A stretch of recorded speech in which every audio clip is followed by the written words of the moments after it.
I see his point in worrying about what your kids might play in, but I mean, you're dumping chlorine down when you're cleaning, you have so many chemicals going down your house, so if there's no chemicals in that, it would definitely be better. I think I'd rather be in the water than actually learn things up in the pails, but I want to be cremated.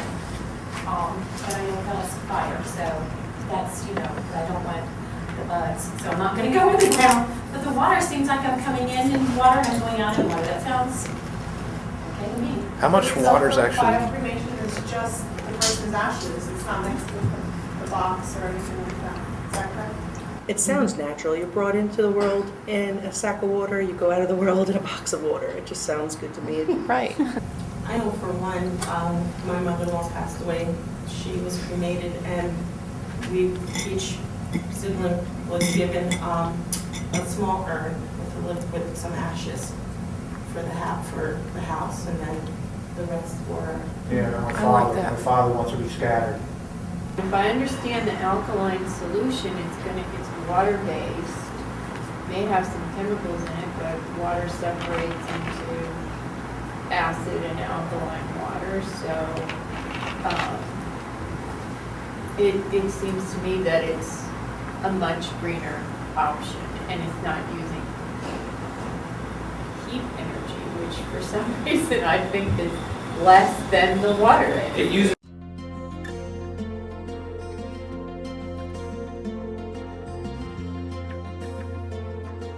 cremated is very important to him. Now his parents didn't understand that. They were extremely traditional. They just don't understand. They want a place to go. So it was perfect though. What we decided is like, why don't we have them cremated? We'll sprinkle some ashes on the plot. They want to buy the plot, and then that way everybody's happy.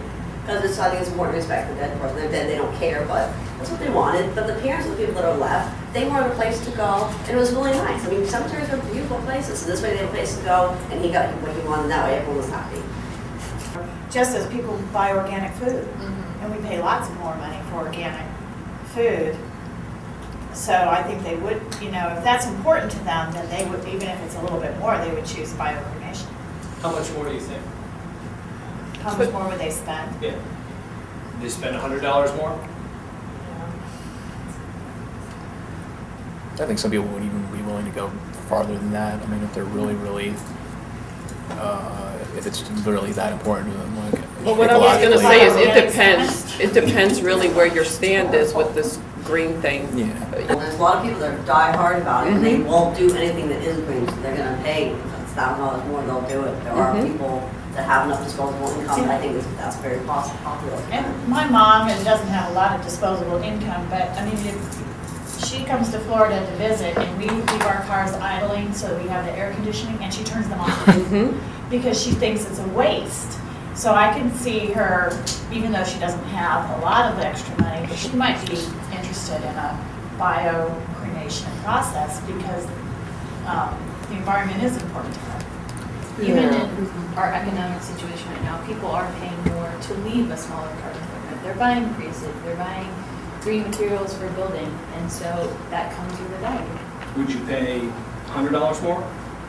Sure. 100 is nothing. Would you pay $300 more? Maybe.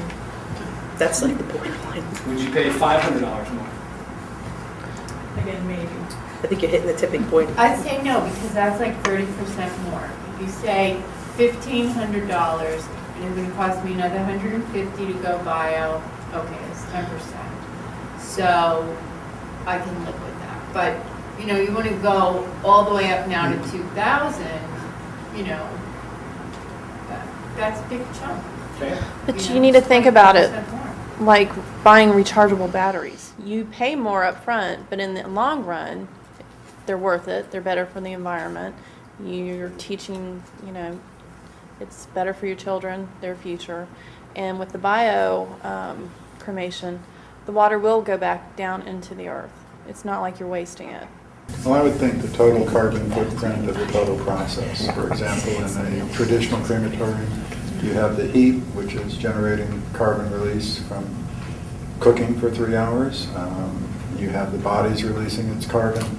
If you're in a casket, you have the wood release, and God forbid some of those other things you're talking about releasing theirs. And so I guess numeric quantification would be, an interesting thing, but I think in my case, my family would have no question whatsoever, which I would prefer, and it really wouldn't have to be, whatever is the greenest choice would be pretty much what I would want to do.